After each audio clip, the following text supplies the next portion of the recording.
Hello students and parents, welcome to my channel. ये है e learning platform.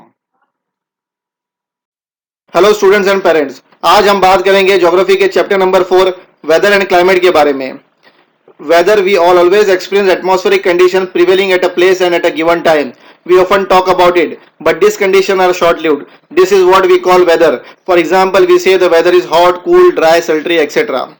अब weather क्या होता है? हमारे आसपास की जगह पे हम हमेशा एक्सपीरियंस करते हैं एटमॉस्फेरिक कंडीशन को, जो उस जगह पर प्रिवेल करती है या उस वक्त में पाई जाती है। प्रिवेल का मतलब होता है प्रचलित होना।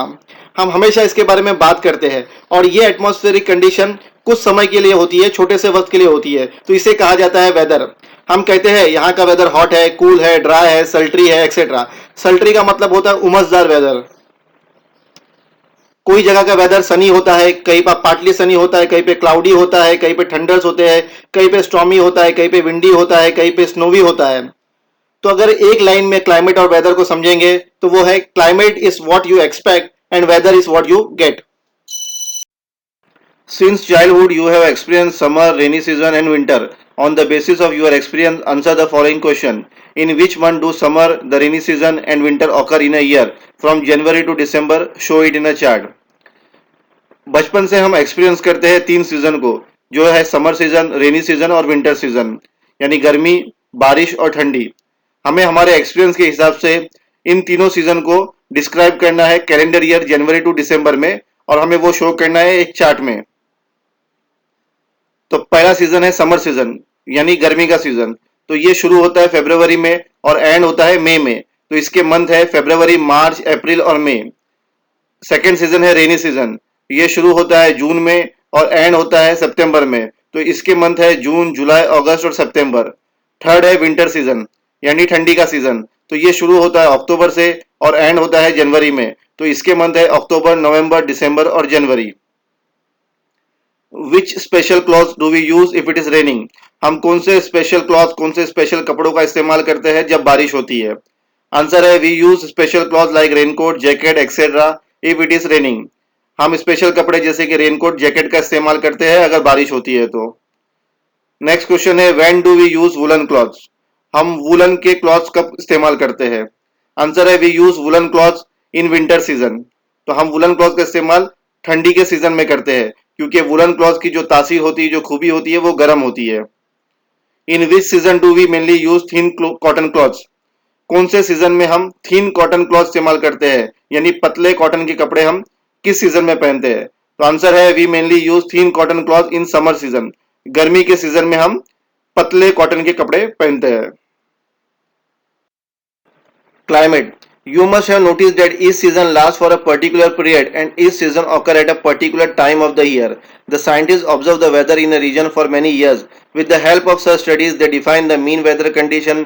The average weather condition of a place observed over a long period of time is the climate of that region. Climate is generally expressed as cool and dry, or hot and humid, or hot and dry, etc. हमने ये notice किया होगा कि जो season होते हैं, जैसे summer season, rainy season, winter season, ये साल में पर्टिकुलर पीरियड में आते हैं और पर्टिकुलर टाइम पर ही आते हैं। तो ये कैसे होता है? तो साइंटिस्ट ने किसी भी रीजन की और किसी भी जगह की जो वेदर कंडीशन है उनको ऑब्जर्व किया है, स्टडी किया है काफी सालों के लिए। करीबन 30 साल के ऊपर किसी एक जगह की वेदर कंडीशन को ऑब्जर्व किया जाता है, स्टडी किया जाता है, और उस जगह का वो एवरेज वेदर कंडीशन निकाला जाता है काफी समय की स्टडी करके। तो उस एवरेज वेदर कंडीशन को कहा जाता है क्लाइमेट। और क्लाइमेट को जनरली एक्सप्रेस किया जाता है cool and dry, hot and humid, hot and dry, etc. The weather changes quite often due to changes in temperature, wind and humidity, etc. We always experience these changes. A sum total of all these elements define weather. This affects our day-to-day activities and lifestyle. Elements of weather are taken into consideration while describing the climate. अब बात करेंगे weather की, तो weather के अंदर काफी frequent changes होते रहते हैं, क्योंकि अगर टेम्परेचर में, विंड्स में और ह्यूमिडिटी में चेंजेस आते हैं तो वेदर में चेंजेस आते हैं, और ये चीज हम एक्सपीरियंस करते हैं। तो इन जो एलिमेंट्स है, टेम्परेचर, विंड्स, ह्यूमिडिटी, इन सारे एलिमेंट्स का अगर एक सम करेंगे तो हमें मिलता है वेदर, और ये अफेक्ट करता है हमारे डे टू डे एक्टिविटीज और लाइफस्टाइल को। तो किसी भी जगह के क्लाइमेट को डिस्क्राइब करने के लिए इन सारे एलिमेंट्स ऑफ वेदर को कंसिडर किया जाता है। हिंदी में वेदर को कहते हैं मौसम और क्लाइमेट को कहते हैं जलवायु। तो ये दोनों जो शब्द है, दोनों जो वर्ड है, इन दोनों की मीनिंग में डिफरेंस है। वेदर जो होती है शॉर्ट टर्म की होती है, छोटे से वक्त की होती है। हमने न्यूज चैनल पे देखा होगा, एक वेदर रिपोर्ट शो की जाती है, तो पर्टिकुलर डे टू डे की जो वेदर रिपोर्ट होती है। और क्लाइमेट जो होता है ये लंबे समय के लिए होता है, जो एक एवरेज वेदर कंडीशन होती है उस पर्टिकुलर प्लेस की। तो अब बात करेंगे हम एलिमेंट्स ऑफ वेदर की। पहला एलिमेंट है temperature. The earth surface get heat from the sun, as a result the surface get heated up. As we move upward from sea level, the temperature of air decreases. The temperature also goes on decreasing from the equator toward both the pole. तो पहला element है temperature.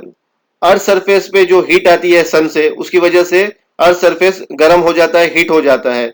लेकिन जिस तरह हम about sea level जाते हैं, सी level के ऊपर जाते हैं, तो टेम्परेचर जो एयर के अंदर होता है वो डिक्रीज होता चला जाता है, कम होता चला जाता है। टेम्परेचर डिक्रीज इक्वेटर से पोल की तरफ भी होता है, मतलब इक्वेटर से अगर हम पोल की तरफ जाते हैं, नॉर्थ पोल या साउथ पोल, तो वहां पर भी टेम्परेचर कम होता है। यही एक रीजन है कि जो हिल स्टेशन होते हैं जैसे महाबलेश्वर, माथेरान, ये सी लेवल के ऊपर की तरफ है, अबाउ सी लेवल है, इसलिए वहां पर जो टेम्परेचर है एयर के अंदर वो कम होता है, इसलिए वहां का मौसम ठंडा होता है। Air pressure. A pressure created by the weight of air is called air pressure. There is greater air pressure near the surface of the earth and it decreases with increasing height. This is vertical air pressure. Temperature zone lead to changes in air pressure. These changes occur in horizontal manner. This give rise to winds. Air के wait से यानी हवा के वजन से जो pressure create होता है उसे कहा जाता है एयर प्रेशर। अर्थ सरफेस पर यह एयर प्रेशर ज्यादा होता है और जिस तरह हाइट इंक्रीज होती चली जाती है यह एयर प्रेशर डिक्रीज होता चला जाता है, तो इसे कहा जाता है vertical air pressure. Temperature zone की वजह से एयर प्रेशर में चेंजेस आते हैं और ये हॉरिजॉन्टल मैनर में होते हैं, जिसकी वजह से विंड्स चलती है। Winds. Air starts moving from high pressure towards low pressure area in horizontal direction. This moving air is called wind. The speed of wind depends on the amount of difference in the air pressure. Air जो है, हवा जो है, move होती है high pressure area से low pressure area में और वो होती है हॉरिजॉन्टल डायरेक्शन में, तो इस मूविंग एयर को कहा जाता है विंड। विंड की जो स्पीड है ये डिपेंड होती है डिफरेंस ऑफ एयर प्रेशर के ऊपर। एयर प्रेशर में जो डिफरेंस होता है वो डिफाइन करता है speed of wind. Next element है moisture. The atmosphere contains vapor. The air that has greater amount of vapor is called humid air. The humidity in the atmosphere is called moisture. The proportion of moisture in the atmosphere depends on temperature. Air with higher temperature holds a greater amount of moisture. Atmosphere के अंदर वाफ होती है और जितनी ज्यादा वाफ होंगी हवा में तो उस हवा को कहा जाता है ह्यूमिड एयर। ह्यूमिड का मतलब होता है नमी, यानी उस हवा में नमी होगी, तो the humidity in the atmosphere is called moisture. तो इस नमीपन को, इस गीलेपन को एटमॉस्फेयर में कहा जाता है मॉइस्चर। अब एटमॉस्फेयर के अंदर इस मॉइस्चर की जो प्रोपोर्शन होता है, जो तादाद होता है, जो अनुपात होता है, ये डिपेंड्स करता है टेम्परेचर के ऊपर। जितनी ज्यादा टेम्परेचर हाई होगा एयर में, हवा में, उतना ज्यादा ये मॉइस्चर को रिटेन कर पाएंगे, अपने अंदर रख पाएंगे। अगला एलिमेंट है precipitation. Vapor in the atmosphere condenses into water droplets or snow particles. Their showering on the earth is called precipitation. Rainfall, snowfall, hailstorm, etc. are form of precipitation. Atmosphere के अंदर जो वेपर होता है, जो वाफ होती है, जो कंडेंस होती है, जमा हो जाती है, जम के जो एक फॉर्म होता है, जैसे कि वाटर ड्रॉपलेट्स बन जाते हैं वाफ के, फिर बाद में वो वाटर ड्रॉपलेट्स के स्नो पार्टिकल्स बन जाते हैं और बाद में ये शावर होते हैं, बरसते हैं जब अर्थ पर, तो इस टोटल प्रोसेस को कहा जाता है प्रेसिपिटेशन। तो रेनफॉल, स्नोफॉल, हेलस्टॉर्म, हेलस्टॉर्म को मुसलाधार बारिश कहते हैं, तो ये सारे फॉर्म है प्रेसिपिटेशन के। Weather is described on the basis of the conditions prevailing at the given time, while climate is described on the basis of conditions prevailing over a longer period of time. Weather keeps changing frequently and we can experience the changes easily. Changes in the climate take place over a long period of time. These are not pursued easily. अब इस paragraph में हम weather और climate की कुछ brief चीजें समझेंगे कि वेदर जो भी प्लेस का जो डिस्क्राइब किया जाता है वो उस वक्त के लिए किया जाता है और वो छोटे से वक्त के लिए होता है, लेकिन जो क्लाइमेट का जो डिस्क्रिप्शन है, क्लाइमेट भी किसी भी जगह का जो डिस्क्राइब किया जाता है उसे वेदर के एवरेज निकाला जाता है और लॉन्गर पीरियड ऑफ टाइम के लिए उसकी स्टडी की जाती है। वेदर जो है वो फ्रिक्वेंटली चेंज होता है और इसको हम एक्सपीरियंस कर सकते हैं इजीली, लेकिन क्लाइमेट में जो चेंजेस आते हैं वो काफी लंबे समय के बाद में आते हैं और हम इसे समझ नहीं पाते। It is not pursued easily.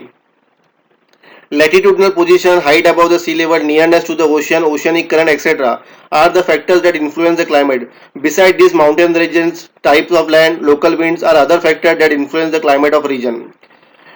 इसके अलावा भी काफ़ी सारी चीज़ें हैं जो क्लाइमेट को इन्फ्लुएंस करती है, जिससे क्लाइमेट पर जिसका प्रभाव पड़ता है। लैटिट्यूडनल पोजीशन, यानी जिस लोकेशन की हम बात करें, जिस प्लेस की हम क्लाइमेट की बात करें, उसकी लैटिट्यूडनल पोजीशन क्या है, सी लेवल से कितने हाइट पर है, ओशंस के कितना नज़दीक है, वहाँ के ओशनिक करंट्स क्या है, वहाँ के माउंटेन रेंजेस क्या है, वहाँ के लाइन की टाइप क्या है, वहाँ के विंड्स क्या है। ये काफ़ी सारे फैक्टर्स हैं जिसका प्रभाव पड़ता है क्लाइमेट पे उस जगह के या उस रीजन के ऊपर।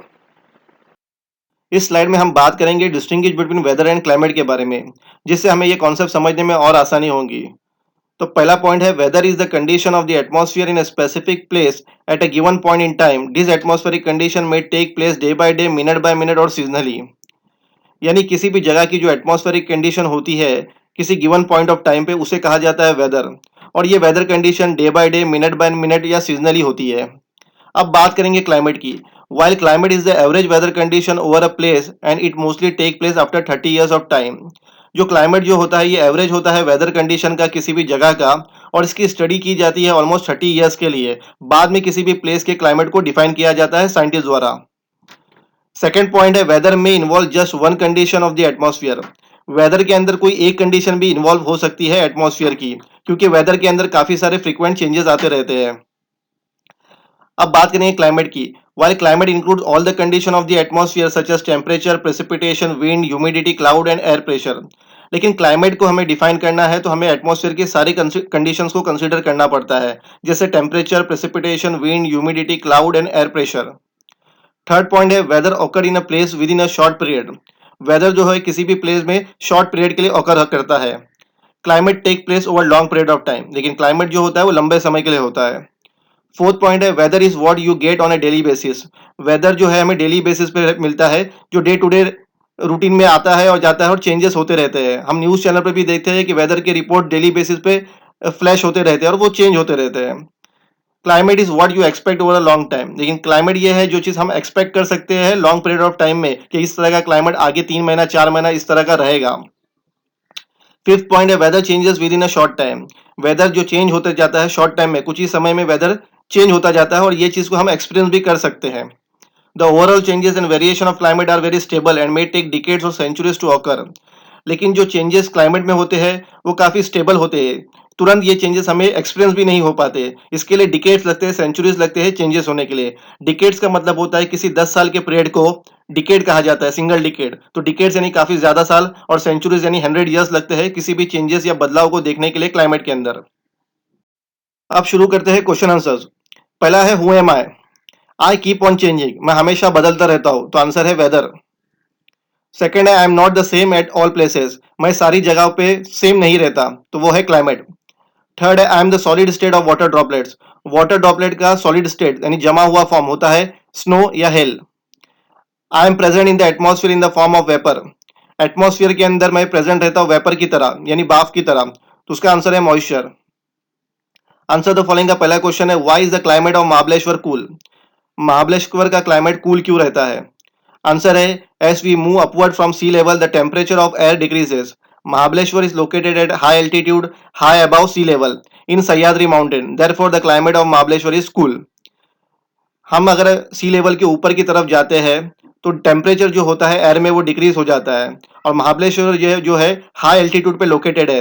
हाई एल्टीट्यूड का मतलब होता है सी लेवल के अबाव हाइट पे ये लोकेटेड है और सह्याद्री माउंटेन में है, इसलिए महाबलेश्वर का क्लाइमेट कूल रहता है। Why is the climate near the sea humid. Sea के आसपास का जो क्लाइमेट होता है वो ह्यूमिड क्यों होता है। ह्यूमिड का मतलब होता है नमी होना, क्लाइमेट के अंदर नमी, गीलापन। आंसर है, because of the heating of sea water, water vapour get mixed in the air. Air near the sea area having higher temperature holds a greater amount of moisture, therefore the climate near the sea is humid. सूरज की वजह से earth surface heat हो जाता है, उसी तरह सी का वाटर भी हीट हो जाता है, जिससे वाटर वेपर बन जाते हैं और वो एयर में मिक्स हो जाते हैं। सी के आसपास की जो एयर होती है उसके अंदर हाई टेम्परेचर होता है, इसकी वजह से वो मॉइस्चर को ग्रेटर अमाउंट में रिटेन कर पाती है। इस वजह से जो भी क्लाइमेट होता है सी के आसपास का वो ह्यूमिड होता है, यानी उसके क्लाइमेट के अंदर नमी होती है, गीलापन होता है। What is the difference between weather and climate. Weather और क्लाइमेट में क्या डिफरेंस है, तो इसका आंसर है, weather is described on the basis of the condition prevailing at the given time while climate is described on the basis of condition prevailing over a longer period of time. Weather keeps on changing frequently and we can experience changes in the weather easily. Changes in the climate take place over a longer period. These changes are not pursued so easily. Weather जो describe किया जाता है किसी भी जगह का, उसकी condition जो उस जगह पर प्रिवेल करती है और उस वक्त में जो प्रिवेल करती है उसके बेसिस पे वहां के वेदर को डिफाइन किया जाता है। लेकिन क्लाइमेट को डिफाइन किया जाता है एटमॉस्फेरिक कंडीशन जो प्रिवेल करती है उस जगह पे काफी लॉन्गर पीरियड के लिए, लंबे समय के लिए, तो उसे कहा जाता है क्लाइमेट। वेदर के अंदर जो चेंजेस आती है वो काफी फ्रिक्वेंटली आती है, काफी जल्दी जल्दी बदलाव होते हैं एटमॉस्फेरिक कंडीशन में और इस चेंजेस को हम एक्सपीरियंस कर सकते हैं इजीली। लेकिन जो क्लाइमेट में जो चेंजेस आती है वो लंबे समय में आती है और इस चेंजेस को हम इजीली परस्यू नहीं कर सकते, समझ नहीं पाते। अगला क्वेश्चन है what are the elements of weather. Weather के क्या एलिमेंट्स है? आंसर है temperature, air pressure, wind, moisture, precipitation are the elements of weather. ये सारे एलिमेंट्स है वेदर के। अगला क्वेश्चन है what effects do nearness to the sea and the height above mean sea level have on the climate. क्या effect होता है अगर हम सी के नियर होते हैं और अगर हाइट होती है सी अबव के, जो भी प्लेस होती है जिसकी हाइट सी लेवल से ऊपर होती है, तो उसके क्लाइमेट में क्या चेंजेस आते हैं? तो इसका आंसर है, पहला पॉइंट पहले क्लियर करेंगे, ए पॉइंट से, the effect of nearness to the sea on climate. यानी अगर क्या इफेक्ट पड़ता है अगर हम सी के नजदीक में रहते हैं तो उसके क्लाइमेट पर क्या असर पड़ते हैं? Because of the heating of the sea, water vapor get mixed in the air near the sea area having higher temperature holds a greater amount of moisture, therefore the climate near the sea is humid. Second point, in the interior continental region the air holds comparatively less amount of moisture, therefore the climate in the interior continental region is dry. अब ए point के हिसाब से दो चीज को define किया गया है कि सूरज की वजह से अर्थ सरफेस हीट हो जाती है, इसी तरह सी वाटर भी हीट हो जाता है और वहां पे जो वाटर वेपर हो जाते हैं वो मिक्स हो जाते हैं एयर के अंदर। एयर जो सी के पास की जो एयर होती है, हवा होती है, उसमें टेम्परेचर काफी हाई होता है, इसलिए वो ग्रेटर अमाउंट ऑफ मॉइस्चर को होल्ड कर पाती है, रिटेन कर पाती है। इस वजह से वहां का जो क्लाइमेट होता है सी के पास का वो ह्यूमिड होता है, यानी वहां के क्लाइमेट में नमी होती है, गीलापन होता है। उसी तरह अगर बात करें इंटीरियर कॉन्टिनेंटल रीजन की, जो जिसके पास में सी नजदीक नहीं होती है, वहां पर एयर के अंदर comparatively less amount of moisture होता है, क्योंकि वहां पर टेम्परेचर एयर के अंदर उतना टेम्परेचर नहीं होता है जितना सी के पास में टेम्परेचर होता है। इस वजह से वहां का क्लाइमेट जो होता है वो ड्राई होता है। अब बात करेंगे क्वेश्चन के सेकंड पार्ट की, the effect of height about the mean sea level on the climate. The earth's surface get heat from the sun. As a result, the surface get heated up. The air near the surface of the earth receive the maximum heat. As we move upward from the sea level, temperature of air decreases. यानी जो भी place, जो भी location जो है, जो सी level के above height के ऊपर लोकेटेड है, तो उसका क्या इफेक्ट पड़ता है क्लाइमेट पे? तो अर्थ की सरफेस पे हीट मिलती है सन से, जिसकी वजह से अर्थ का सरफेस हीट हो जाता है, गर्म हो जाता है। अर्थ के सरफेस पे जो एयर होती है वो ज्यादा से ज्यादा मैक्सिमम हीट रिसीव करती है, इसकी वजह से वहां का टेम्परेचर काफी हाई होता है। लेकिन जिस तरह हम सी लेवल के ऊपर की तरफ बढ़ जाते हैं तो टेम्परेचर जो एयर में होता है वो डिक्रीज हो जाता है, इसकी वजह से वहां का जो क्लाइमेट है वो ठंडा होता चला जाता है। अगला क्वेश्चन लेंगे, from the climatic condition mention in the table name the representative places known to you. यहाँ पे क्लाइमेटिक कंडीशन दिए गए हैं और हमें एटलस के देख के, यानी मैप को, बुक को देख के हमें उसके सिटीज के नाम लिखने हैं। तो हॉट के अंदर आता है भोपाल, हॉट एंड ह्यूमिड में आता है मुंबई, कोल्ड में आता है मुन्नार, हॉट एंड ड्राई में आता है नागपुर और कोल्ड एंड ड्राई में आता है Mahabaleshwar. Complete the following table. बात करते हैं वेदर की। Short lived condition of atmosphere, weather जो होता है काफी छोटे समय के लिए होता है। It is observe over a long period of time, जो क्लाइमेट जो होता है वो लंबे समय के लिए होता है। वेदर की बात करें तो इट कीप्स चेंजिंग फ्रिक्वेंटली, ये तुरंत चेंज हो जाता है। अब बात करें क्लाइमेट की तो डज नॉट चेंज क्विकली, ये तुरंत चेंज नहीं होता। Express with respect to specific place, weather को जो एक्सप्रेस किया जाता है स्पेसिफिक प्लेस के लिए एक्सप्रेस किया जाता है। अब बात करें क्लाइमेट की तो it is a long term average of weather, typically average over a period of 30 years. जो क्लाइमेट जो है ये एवरेज होता है वेदर कंडीशंस का, टिपिकली इसे 30 सालों तक के लिए स्टडी किया जाता है, बाद में किसी भी प्लेस के क्लाइमेट को डिस्क्राइब किया जाता है। Changes in temperature, winds and humidity etcetera, sum total of all these element define weather. जो चेंजेस होते हैं टेम्परेचर में, विंड्स में या ह्यूमिडिटी में, इन सारों का जब सम करते हैं तो इस सारे एलिमेंट्स से डिफाइन किया जाता है वेदर को। एलिमेंट्स ऑफ क्लाइमेट जो होते हैं वो है temperature, air pressure, wind, moisture और प्रेसिपिटेशन। यानी सारे एलिमेंट जो वेदर के होते हैं वही कंसिडर किए जाते हैं क्लाइमेट के अंदर, लेकिन इसे एवरेज आउट किया जाता है। तो दोस्तों इस वीडियो को देखने के लिए थैंक यू। इस वीडियो को ज़्यादा से ज़्यादा शेयर करें, लाइक करें और इस चैनल को सब्सक्राइब करें।